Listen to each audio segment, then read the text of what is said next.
평화의 도구가 되는 사람은 복이 있나니, 이것이 오늘 말씀의 주제입니다. 오늘은 6월 25일 우리 민족의 최대의 아픔 중에 하나였던 6.25 동란, 그날을 기념하고 기억하는 날입니다. 그때 당시 세계 최빈국 중에 하나였던 우리 대한민국이 주님의 은혜 가운데 굉장한 강대국이 되었습니다. 주님의 온전한 은혜입니다. 선교 한국, 전도 한국이 되어서 세계 교회사에서 유례를 찾아볼 수 없을 정도로 교회가 대한민국에 많이 있습니다. 대한민국에서 태어난 사람이라면 하나님의 복음을 듣지 못했다고 핑계할 수 없을 것입니다. 직간접으로 다 듣게 되었습니다. 이렇게 복 있는 나라가 되었습니다. 주의 은혜, 그래서 이제 우리나라가, 우리 교회, 우리 개인이 하나님 앞에 평화의 도구가 되어 평화의 사람으로 쓰여지기를 주 예수의 이름으로 축원합니다. 빌레몬서는 세 사람의 아름다운 사람이 등장한다고 했습니다.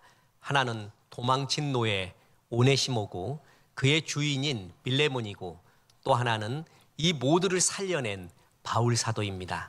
오늘은 그 바울 사도의 이야기로 빌레몬서를 마칩니다.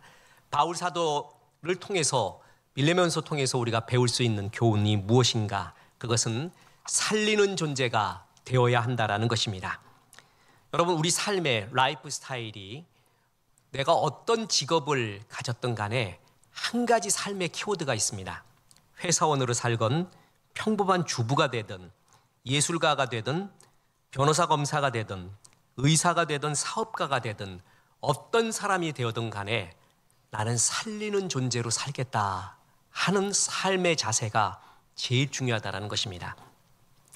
아들이 되어도 딸이 되어도, 사위가 되어도, 며느리가 되어도, 부모가 되어도, 또 교회의 성도가 되어도 제일 중요한 것은 나는 내가 처한 곳을 살리는 존재로 살겠다 하는 그 삶의 자세가 굉장히 중요합니다. 이것이 성경적인 삶입니다. 복음을 요약해 놓은 듯한 구절이 성경에 곳곳에 있는데, 그 중에 하나가 요한복음 10장 10절입니다. 거기에 이런 구절이 나옵니다. 도둑이 오는 것은 도둑질하고 죽이고 멸망시키는 것뿐이요, 내가 온 것은 양으로 생명을 얻게 하고 더 풍성히 얻게 하려는 것이라. 도둑, 마귀에게 쓰임받는 자의 특징이 뭐죠? 죽이고 멸망시키는 것. 그가 들어가면은 멀쩡하던 것도 다 죽게 됩니다. 그런데 예수님이 이 땅에 오신 것은 생명을 얻게 하고 더 풍성히 얻게 하려는 것이라. 생명 주시고 생명 준 영혼에게는 더 풍성한 삶을 준다는 거죠. 이 둘을 합쳐놓으면 뭐죠? 그 영혼을 살리는 존재가 된다는 것입니다. 하나님께 쓰임받는 사람의 특징은 뭐냐 하면 자기가 처한 곳을 살린다라는 것입니다.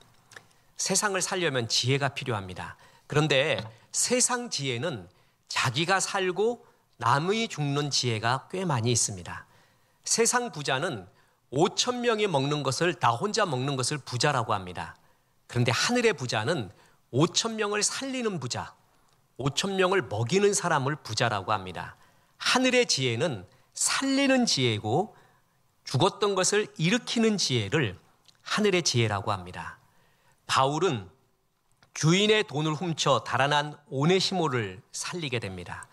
그리고 자기 종에게, 노예에게 배신당하며 돈까지 도둑질당한 그것을 생각하며 분노하며 배신감에 마음이 아픈 빌레몬도 살려냅니다. 이 둘을 다 살려내면서 하나님 안에서 하나 되게 하시고, 또한 은혜를 받게 한 것이 바로 바울 사도의 삶의 능력이었고 신앙의 힘이었다라는 것입니다. 바울은 말합니다. 너는 내가 옥에서 낳은 아들이다. 사도, 기독교 사상 최고의 영적인 거장인 사도 바울의 아들이 된다. 영적인 아들이 된다. 뿐만 아니라 너는 나에게 뿐만이 아니라 주인인 빌레몬에게도 유익한 종이 된다. 상상이나 했겠습니까? 뿐만 아닙니다. 바울은 결정타를 날립니다. 너는 내 신복이라. 원어적으로 말하면 너는 내 마음이라, 내 자체다. 이 정도의 극찬을 받습니다. 오네시모가 생각하지도 못했던 마음속에 있는 최상의 것, 주님이, 아니 그러나 오래전부터 기대하고 그리고 소원하고 계셨던 오네시모의 최상의 삶, 그것을 바울이 끌어냅니다. 바울은 이렇게 살리는 존재, 내 속에 있는 최상의 아름다움을 끌어내는 존재예요. 빌레몬에게도 그럽니다. 빌레몬, 너 마음이 아픈 거 안다. 난 너를 믿는다. 네가 오네시모를 받아들이고 또한 나를 영접하듯 오네시모를 받아달라고 얘기했는데 그 이상으로 받아들일 줄을 내가 너를 알고 믿는다 라고 축복을 해줍니다. 보세요. 1장 21절. 나는 네가 순종할 것을 확신함으로 네게 썼노니 내가 말한 것보다 더 행할 줄을 아노라. 이 정도로 극찬을 해줍니다. 너는 바로 그런 존재야. 내가 그런 너를 믿고 사랑하고 감사하고 존중하고 있다. 오네시모와 빌레몬 속에 있는 가장 아름다운 것을 다 끌어내줍니다. 그래서 살리는 존재가 됩니다. 죽이는 지혜와 살리는 지혜가 있습니다.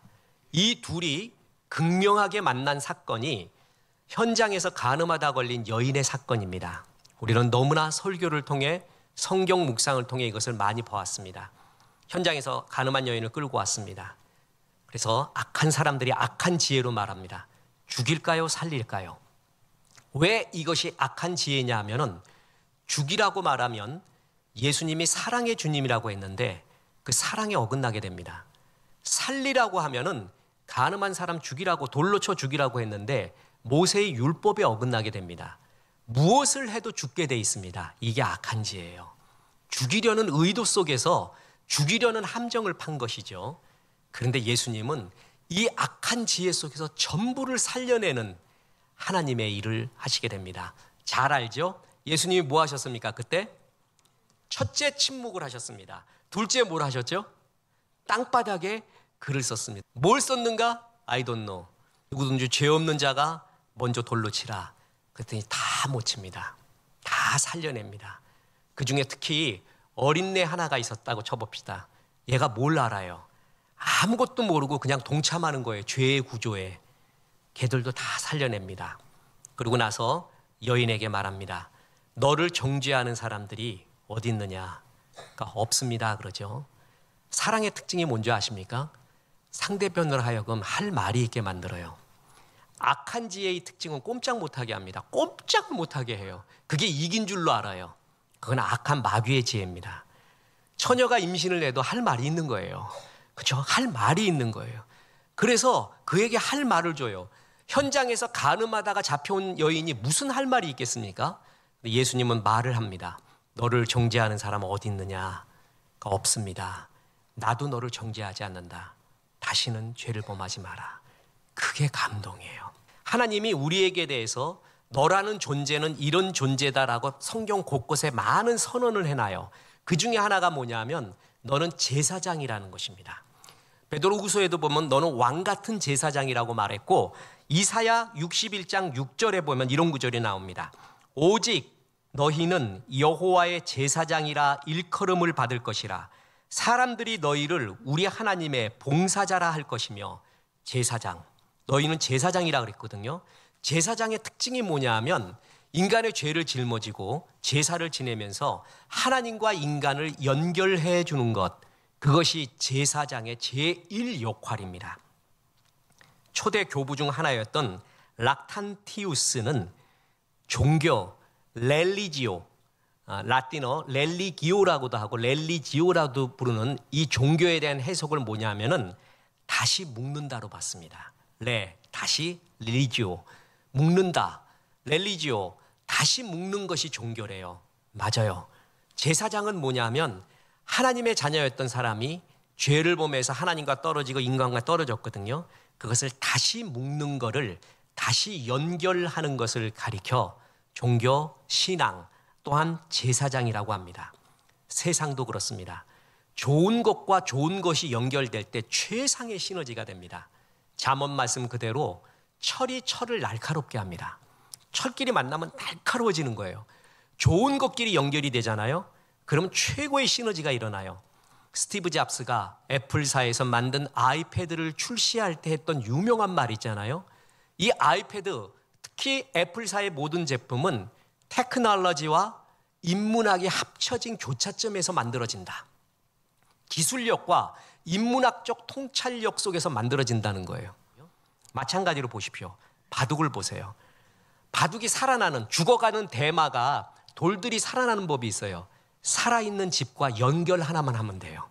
다 죽어가다가도요, 여기 살아있는 집이 있거든요. 그것과 연결만 하면 죽어가는 집이 다 살아요. 좋은 연결이 일어나면 다 살게 돼 있습니다. 죄는 단절입니다. 그런데 하나님의 자녀들의 제사장의 특징이 뭐냐면 연결해서 살려낸다라는 것입니다. 그래서 바울은 오네시모를 살리고 빌레몬을 살리고 이 살리는 종으로서의 역할을 다 한 것입니다. 목사님, 저는 그럴 자격이 없는데요. 능력도 없고 돈도 없고. 누구나 살리는 존재가 될 수 있습니다. 성경 66권입니다. 그중에 조금 아쉬운 얘기를 하면 사람의 이름으로 제목 붙인 게 41권입니다. 그중에 남성의 이름이 39권입니다. 여성의 이름은 딱 2개, 에스더와 룻기 2개밖에 없습니다. 그런데 하나님은 에스더와 룻은 굉장히 대조적인 사람들입니다. 이 둘을 하나님의 여성의 이름으로 세웠어요. 에스더서는 그야말로 고지를 점령한 사람의 특징입니다.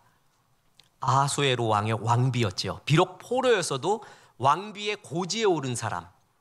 성경에 보면 요셉이 그랬고요, 다니엘이 그랬습니다.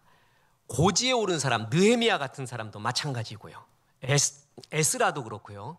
어떤 사람은 고지에 올라서 쓰게끔 하고요, 어떤 사람은 평범하게 써요. 누가 옳은 거 절대 없습니다, 하나님 나라에서는. 그런데 그 고지에 오른 에스더, 그런 자기의 직위를 갖고 자기의 자랑을 하고 뻐기려고 하지를 않고 나라를 위하여, 하나님 나라를 위하여 자기의 가진 것을 쓰게 됩니다. 에스더 같이 고지에 오르게 하잖아요. 그렇게 쓰십시오. 그런데 묻습니다. 룻은 뭘 했습니까? 룻은 뭘 했죠? 이방 여인입니다. 플러스 남편도 잃어버렸습니다. 아무것도 없습니다. 룻이 성경에서 하는 일이란 이삭 줍기, 밥하고 빨래하고 이삭 줍고, 너무나 평범한 이야기를 해요. 딱 하나, 하나님을 택했습니다. 그런 평범한 속에서도 하나님을 떠나지 않았습니다. 주께 늘 붙어 있었습니다. 룻의 이야기는 그거 하나입니다. 그런데 하나님은 에스더도 귀하게 여기고 룻도 귀하게 여기는 거예요. 고지를 정박해서 크게 쓰임 받는 사람도 그렇지만 평범하지만 하나님을 떠나지 않고 이삭을 줍고 밥하고 빨래하고 그런 가운데 하나님을 버리지 않는 그 신앙도 굉장히 중요하게 여겨서 두 대조적인 여인을 성경의 제목으로 삼습니다. 룻과 같은 사람도 쓰임을 받을 수가 있다는 거죠. 우리의 착각 중에 하나는 에스더 같은 사람만 쓰임 받을 수 있는 줄 아는데 그렇지 않다는 것입니다. 룻도 충분히 쓰임 받을 수 있고 영광스럽게 쓰임 받을 수 있다는 것입니다. 돈이 많아서 능력이 있어서만 사람을 살리는 건 아닙니다. 원래 여러분, 추억이라는 것은, 아름다움이라는 것은 약하고 진실이 만날 때 그렇습니다. 돈이 너무 많잖아요. 능력이 많으면 우리 인간 가운데 가장 소중한 설레임, 그리움, 애틋함, 소망함, 이런 것이 없습니다. 없기 때문에 빨간 자전거가 그렇게 그리운 거예요. 사고 싶은 거야. 갖고 싶어 죽겠어. 꿈에도 그리워해요. 설레요. 아버지도 사주고 싶어요. 능력이 안 됩니다. 100개도 1000개도 사주고 싶은데 능력이 안 돼요. 그 애타는, 빨간 자전거보다 더 애타는 눈으로 아들을 쳐다봅니다. 아들이 아빠 마음을 압니다. 아버지 마음을. 아버지, 그 자전거 안 가져도 돼요. 난 아버지 있으면 되니까. 그 자전거가 없어도 이미 마음에는 자전거 100개가 들어가 있는 거예요. 아름다움은, 추억은 약함과 진실이 만날 때예요. 꼭 능력에 돈이 있고 많은 것을 소유해서 아름다움이 만들어지는 것은 아닙니다.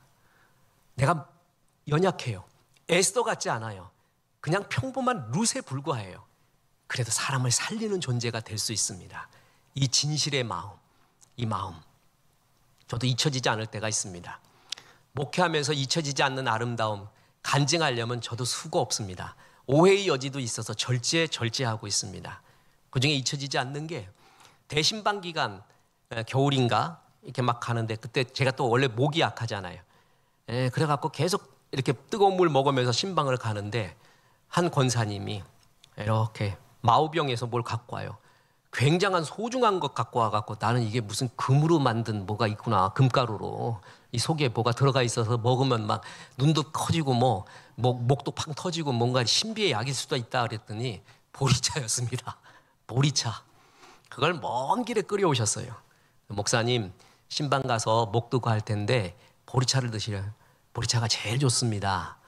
잊혀지지가 않아요. 사는 선물 받았지만 그 진심이 섞인 이야기, 스토리, 그게 사람을 제일 행복하게 합니다. 에스더 같은 능력 없어도요, 위치가 없어도요, 룻과 같이 아주 평범해도 그는 살리는 존재가 될 수가 있습니다. 언어에는 온도가 있습니다. 얼굴에도 온도가 있고요, 삶에도 온도가 있습니다.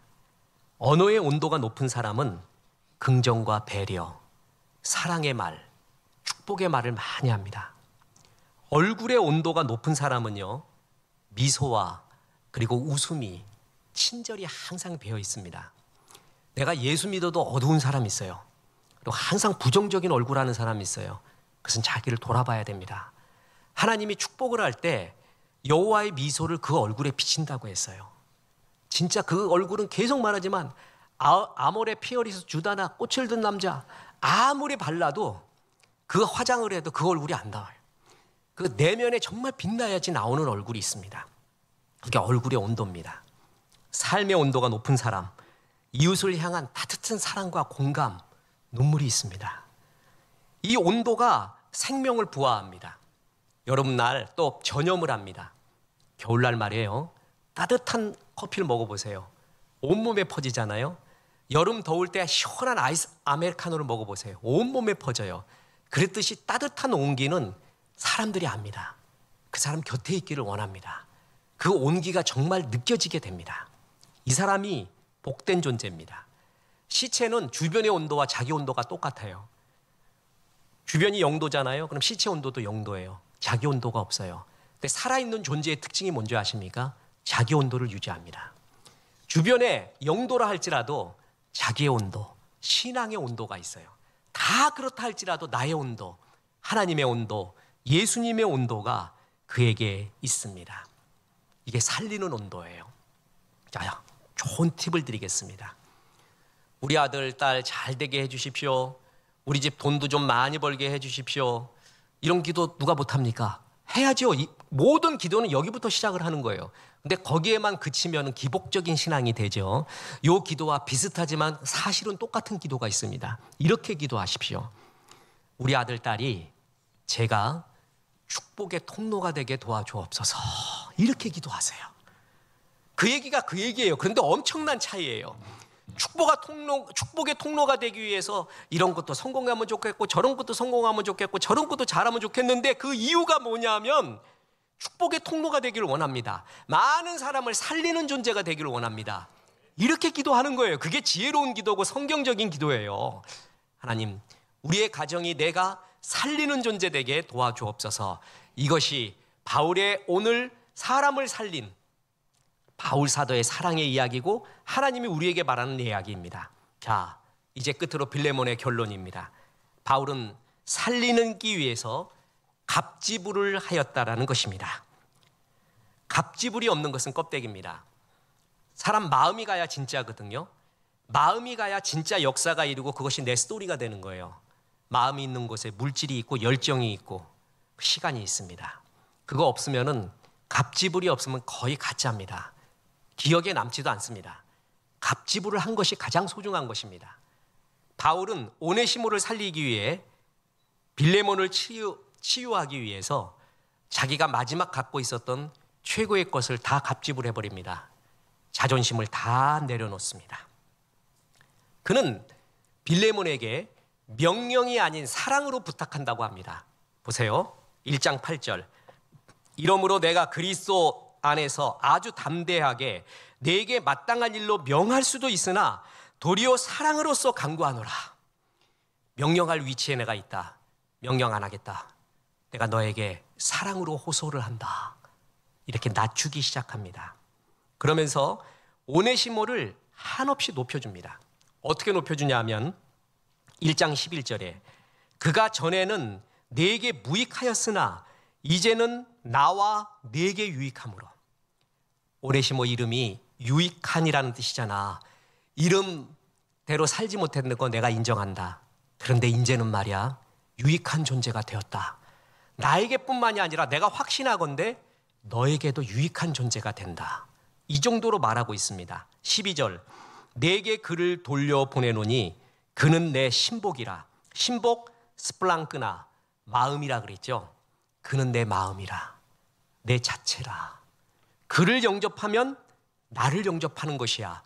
1장 17절, 그러므로 네가 나를 동역자로 알진대 그를 영접하기를 내게 하듯 하고.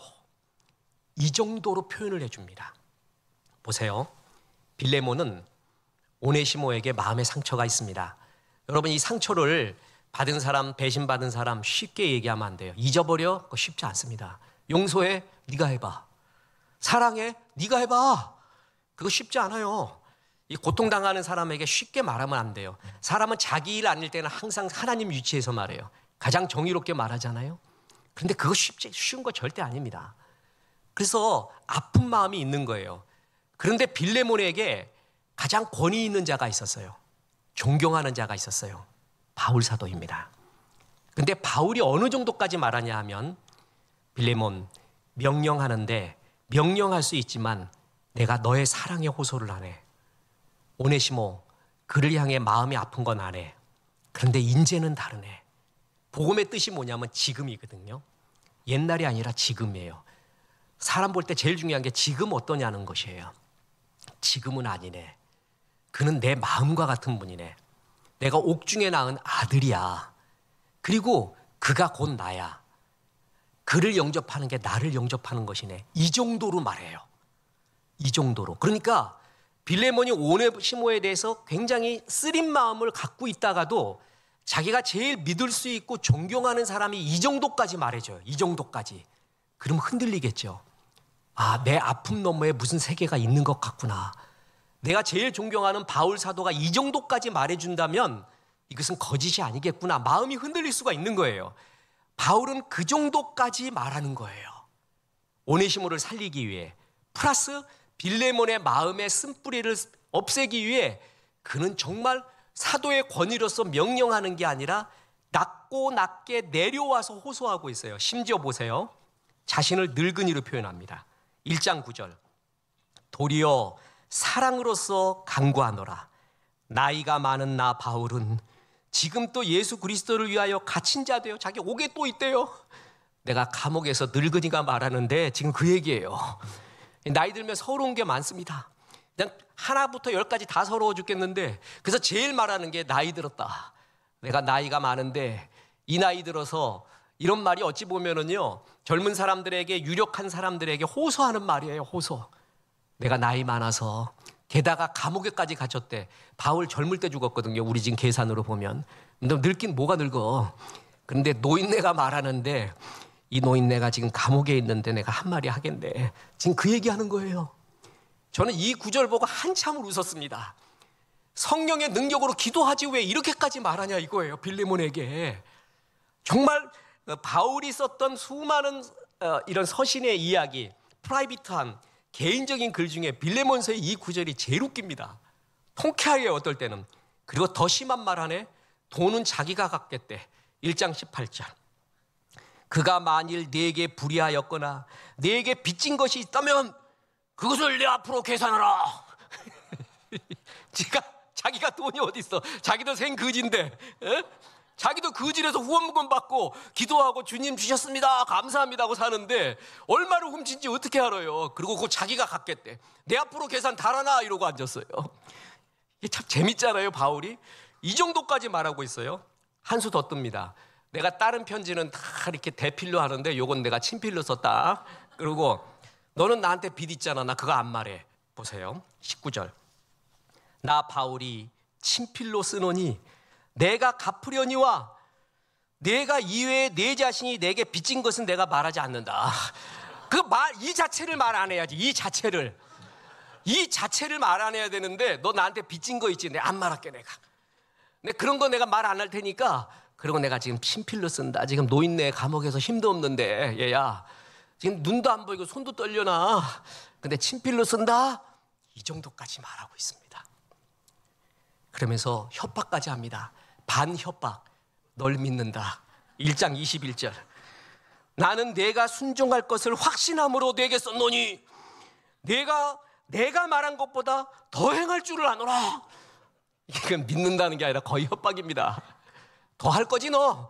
내가 너 알아. 내가 너 알거든. 그러가 마지막 결정타를 날립니다.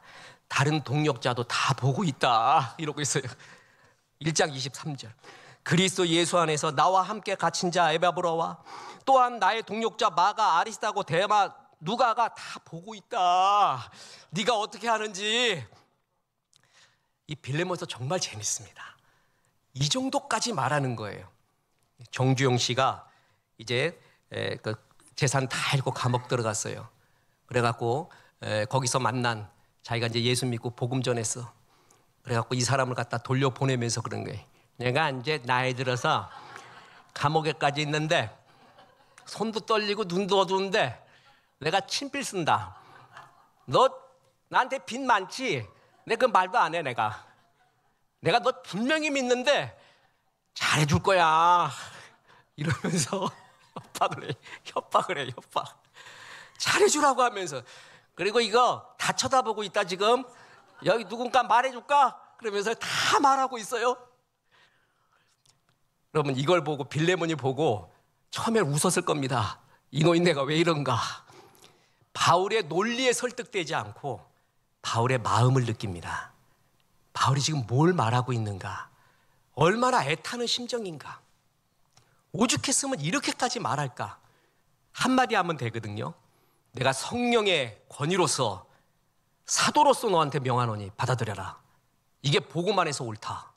이러면 되는 거예요. 근데 그렇게 하지 않습니다. 이렇게 어린애같이 어리광 같기도 하고 반협박도 하고 웃기고 왜 네가 나한테 빚 있는데 나 그런 건 말도 안 한대. 이런 말을 왜 해요? 이런 말을.